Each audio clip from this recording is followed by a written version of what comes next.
Muy bien, chicos, vamos a continuar entonces con lo que había quedado pendiente, que es la evaluación.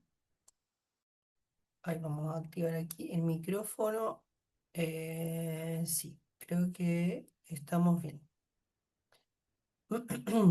Bien, entonces vamos a continuar con la evaluación del sistema vestibular, qué examen pedir y cómo interpretar los hallazgos. Entonces, en la evaluación del sistema vestibular, el objetivo de esta sesión es reconocer exámenes vestibulares frecuentes, comprender qué estructura evalúa cada prueba, interpretar los hallazgos vestibulares básicos, relacionar resultados con cuadros clínicos y decidir cuándo derivar o solicitar estudios. Bueno, sabemos entonces que el oído tiene su parte dedicada a la audición, ¿cierto? Que es la cóclea y también tenemos, por otro lado, nuestra, nuestro sistema vestibular, ¿cierto? El vestíbulo donde está sacúlo y utrículo y los canales semicirculares que nos van a censar los movimientos angulares, ¿ya? Muy bien. Entonces, el sacúlo y el utrículo se encuentran en un órgano receptor. Sabemos que son las máculas que están integrados por estas células sensoriales, ¿cierto? Que están recubiertas por esta membrana que es la mácula y sobre esta hay una serie de cristales que son los otolitos, los cristales de carbonato de calcio, ¿cierto? Que van a ser muy susceptibles a los cambios de gravedad. Entonces tenemos las máculas en el utrículo y el sáculo y las crestas ampulares en los canales semicirculares en la zona denominada la ampolla, ¿ya? Y lo que vamos a evaluar nosotros en muchas de las pruebas que nosotros utilizamos es el reflejo vestíbulo ocular, conocido como el VOR, ¿ya? El VOR es el reflejo vestíbulo ocular que nos permite mantener la mirada estable en un punto fijo durante los movimientos de la cabeza. Es como un estabilizador de la imagen en la retina, ¿cierto? Por ejemplo, si la cabeza gira hacia el lado derecho, los ojos van a girar hacia el lado contrario, ¿ya? Eso está sucediendo todo el tiempo. Si mi cabeza gira, yo quiero mantener la vista fija en un punto y mi cabeza gira a la derecha, los ojos se mueven al mismo tiempo y a la misma velocidad hacia el lado contrario. Casi todos los exámenes modernos se basan en medir si este reflejo es simétrico y efectivo, ¿ya? Si este sistema falla, va a aparecer el nistagmo o sacadas correctivas en otro examen. ¿Cuándo pedir estudios vestibulares? Cuando hay vértigo recurrente, caídas recurrentes, sospechamos de alguna neuritis vestibular, hay desequilibrios, oscilopsia, cuando sospechamos de alguna lesión periférica versus central, etcétera. Este cuadro nos ayuda un poquito a entender la clasificación de las patologías con respecto a la sintomatología del paciente. Si tenemos un síndrome vestibular episódico, vamos a tener un síndrome vestibular, una clínica de un paciente que va a referir episodios de vértigo transitorios o intermitentes que duran de segundos a horas. Ya es un paciente que ya sabe que le viene o que ha tenido antes episodios de vértigo. Dentro de aquí los más comunes son la migraña vestibular y la enfermedad de Meniere. ¿Ya? La migraña vestibular es súper común, son episodios de vértigo que duran horas, al igual que la enfermedad de Meniere, pero sin compromiso auditivo. Ya hay más clínicas de migraña como fotofobia, fonofobia, a veces la cefalea, no siempre está el dolor de cabeza asociado. em, y luego cuando pasa la crisis migrañosa, el paciente vuelve a recuperar su equilibrio y a estar bien. ¿Ya? La enfermedad de Meniere también es muy común, pero aquí tenemos la triada de vértigo, hipoacusia y tinnitus. Y dentro de los episódicos desencadenados, el más común es el BPPV. ¿Ya? La migraña y la enfermedad de Meniere son espontáneas, no podemos desencadenar en la consulta una migraña o una crisis de Meniere, ¿sí? Pero en la consulta sí podemos desencadenar un BPPV. Así que este es aquí están con las siglas en inglés, es el vértigo más común de origen periférico, que es por el desprendimiento de las otoconias en los canales semicirculares, ¿ya? Luego tenemos los síndromes vestibulares agudos, que son persistentes o continuos que duran días a semanas. Entonces tiene un inicio muy agudo, muy abrupto. Se instala la crisis vertiginosa muy, muy, muy fuerte, con síntomas neurovegetativos, generalmente el paciente con vómitos, con ataxia leve. Y aquí, dentro de los desencadenados, son muy fáciles de identificarlos porque los vértigos agudos que son desencadenados ocurren generalmente por intoxicación de drogas o traumas, fracturas del hueso temporal. Entonces va a ser muy clara la causa.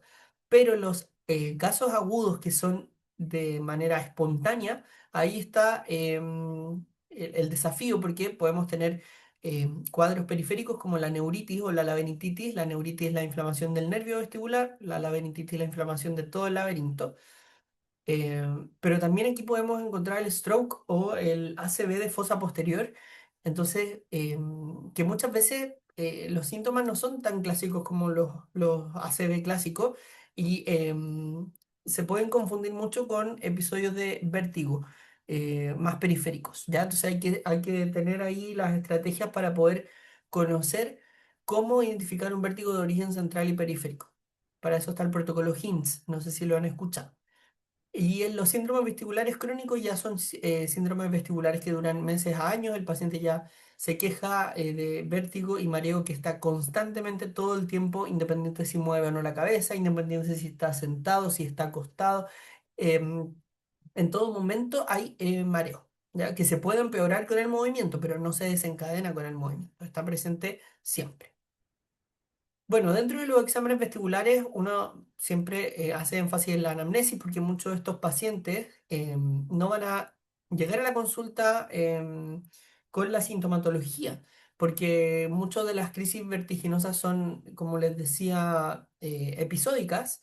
Entonces van a haber episodios que el paciente va a estar muy sintomatológico, pero luego de la crisis el paciente va a estar normal. Entonces tiene mucha relevancia la anamnesis y la entrevista clínica en los pacientes que tengan síndromes episódicos, porque probablemente todo lo que en la examinación, en el examen físico van a estar normal y la historia clínica es la que nos va a dar finalmente el llegar al diagnóstico.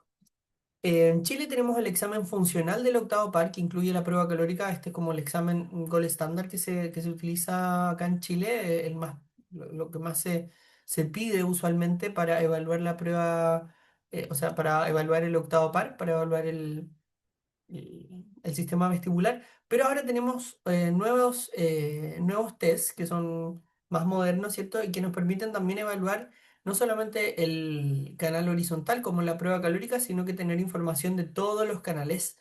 Tenemos el VHIT para eso, el Video Head Impulse Test, que es un test donde se miden todos los canales semicirculares.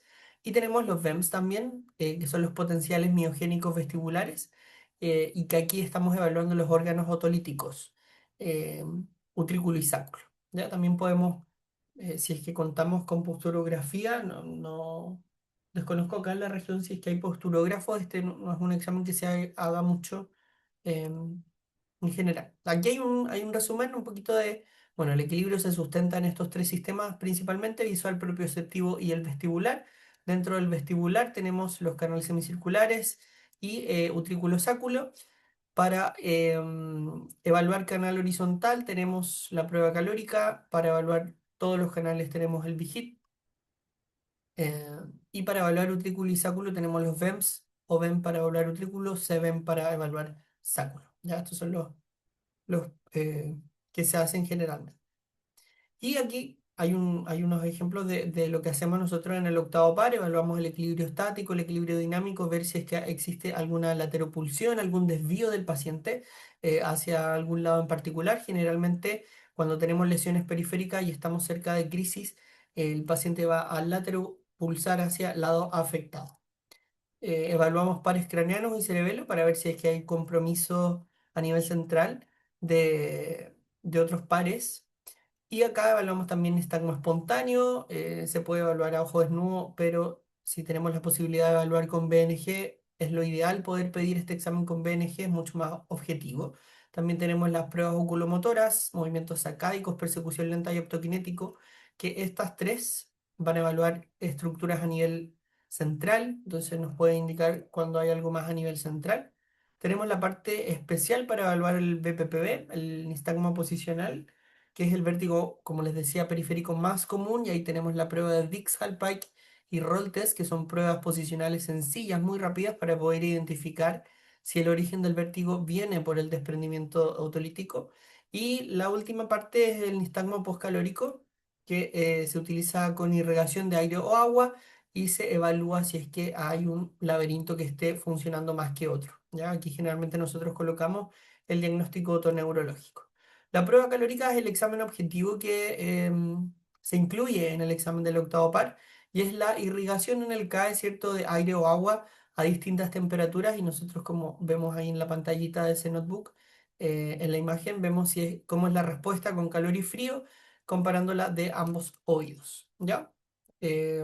Ojo que con la prueba calórica solo estamos estimulando a través de la temperatura el canal horizontal, ¿ya? Es una prueba que solamente evalúa el canal horizontal y por ende la vía nerviosa que estamos evaluando es el nervio vestibular, la rama superior del nervio vestibular que le da la inervación al canal semicircular horizontal, ¿ya? Aquí tenemos un ejemplo de cómo podemos encontrar gráficos de pruebas calóricas. En este caso vemos como el oído izquierdo, si se fijan, oído izquierdo con temperatura fría y oído izquierdo con temperatura caliente, responden a una duración mucho menor que el oído derecho. Y además vemos que hay mucha menos cantidad de nistagmos en 30 segundos en comparación con el oído derecho, ¿ya? La respuesta también es media. Perdón, leve en el oído izquierdo, hay poco vértigo. Entonces eso indica que hay este oído, el oído izquierdo estaría hipofuncionante, ¿ya? O sea, habría una hipofunción de ese lado, no estaría respondiendo como corresponde. Lo ideal en la prueba calórica es que tengamos un oído que responde, que se genera vértigo, que se generan náuseas, que hay mucho nistagmo, que dura bastante la sensación, ¿ya? Eso es un oído sano. Aquí tenemos otros tipos de gráficos que podemos ver. Esto es cuando hacemos la prueba calórica a ojo desnudo sin un video nistagmógrafo. Y aquí es como se verían los gráficos en un video nistagmógrafo, ¿ya? Vemos las temperaturas frío y calor para el lado derecho, frío y calor para el lado izquierdo. Y acá analizamos la velocidad que alcanzan los nistagmos.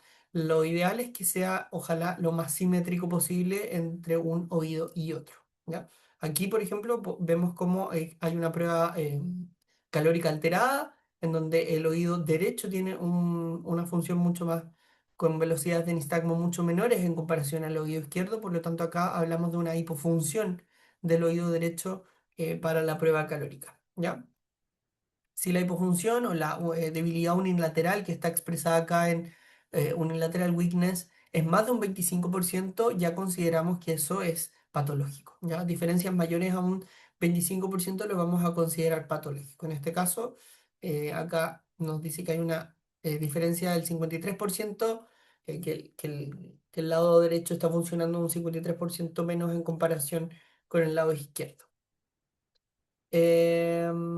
Acá un resumen, ¿cierto? Las características claves: se ocupa de irrigación con agua o aire frío y caliente. Estamos evaluando acá el reflejo vestíbulo ocular a baja frecuencia, porque el calor o la temperatura va a hacer que la endolinfa en el canal horizontal se mueva de forma muy lenta. Así que es una evaluación del BOR a baja frecuencia.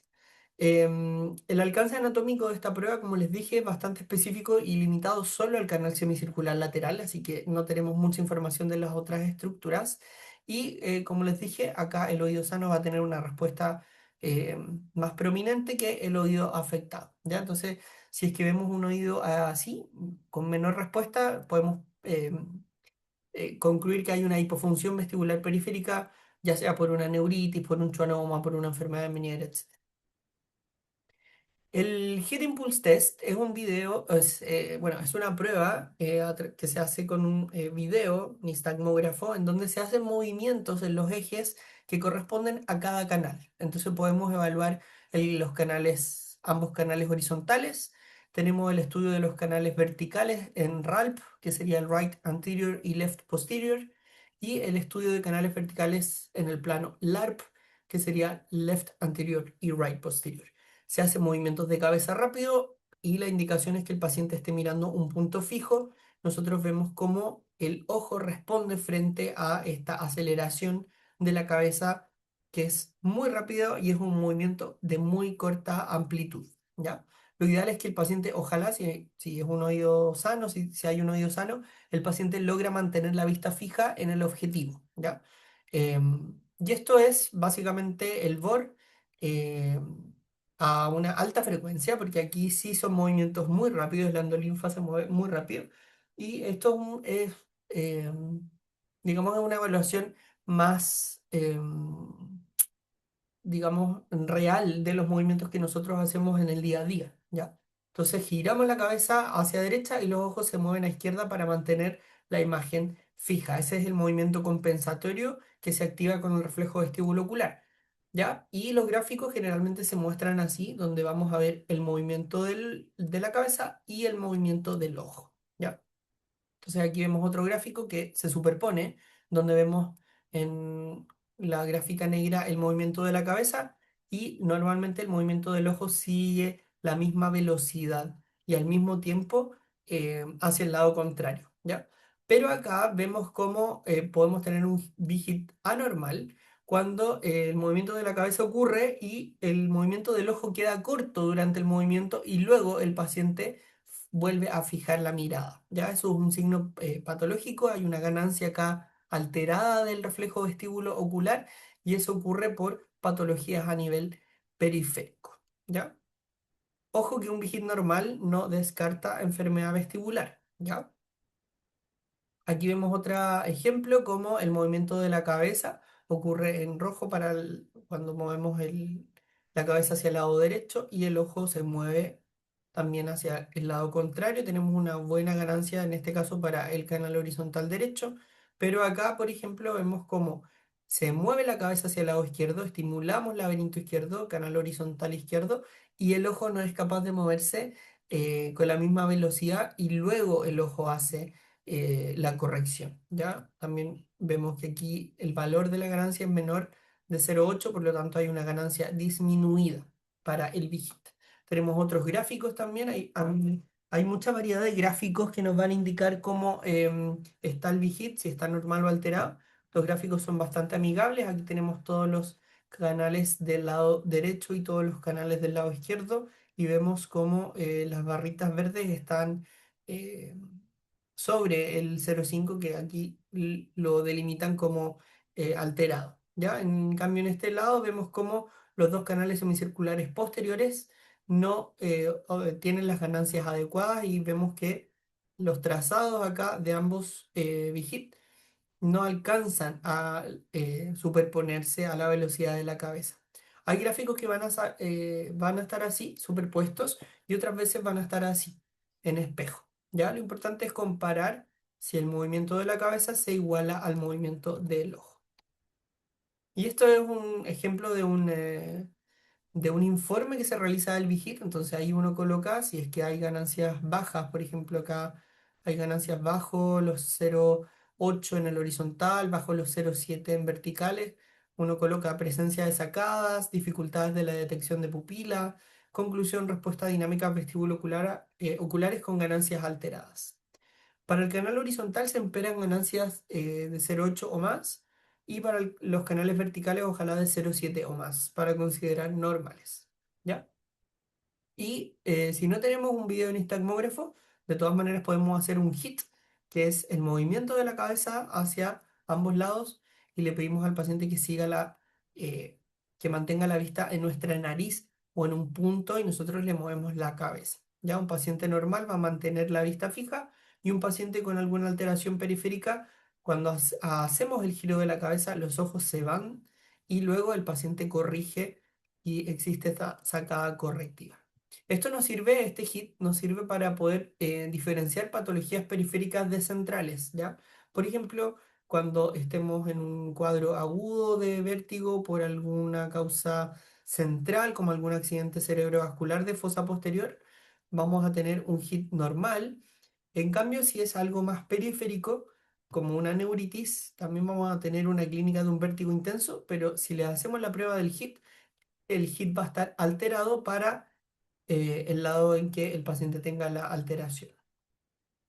Y finalmente llegamos a los potenciales miogénicos vestibulares, que son unos potenciales que se miden en el músculo y que se estimula a través de sonido, estímulos acústicos para mover las máculas en utrículo y sáculo, y así nosotros vamos a obtener una respuesta en el esternocleidomastoideo para el sáculo y en el músculo oblicuo inferior contralateral para el utrículo. ¿Ya? Entonces tenemos dos VEMS, uno para estudiar el sáculo, que es de origen cervical, que es el CVEMP, y el OVEMP, que es para estudiar el utrículo y vamos a tener ahí un origen ocular. Aquí hay otra imagen donde podemos ver las conexiones que existen entre utrículo y en este caso el músculo oblicuo inferior contralateral y como también tenemos estas conexiones desde sáculo con estas vías hacia el esternocleidomastoideo ipsilateral. ¿Ya? Entonces, se evalúa esta función otolítica con estos potenciales en una respuesta eléctrica que se mide en el ECOM y bajo los ojos para el utrículo. Em, y es una buena herramienta para poder complementar con las otras evaluaciones, ¿ya?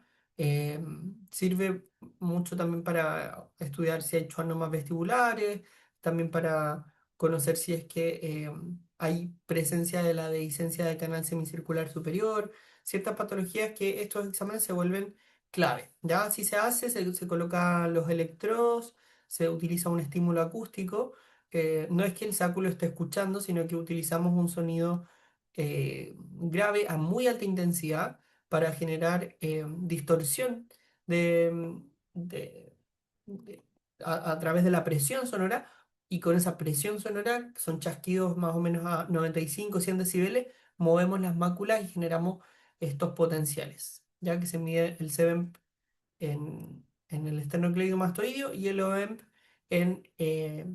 bajo los ojos para medir la respuesta en este caso, el músculo oblicuo inferior del ojo contralateral. ¿Ya? Y la interpretación de los resultados hay que igual observar la simetría de la respuesta. Lo importante es que sean respuestas con una diferencia menor a un 36%. Si las diferencias entre ambos oídos son más de un 36%, podemos concluir de que el oído con menor respuesta está con una hipofunción. ¿Ya? Eh, Aquí nosotros podemos ver como hay respuestas de CVEMP en el oído derecho y el oído izquierdo. Aquí también les adjunto un ejemplo de un informe en donde como aquí también se ve la asimetría que es de un 13, por lo tanto no se considera patológico y cómo vamos viendo los umbrales de estos complejos de las ondas de los VEMPs.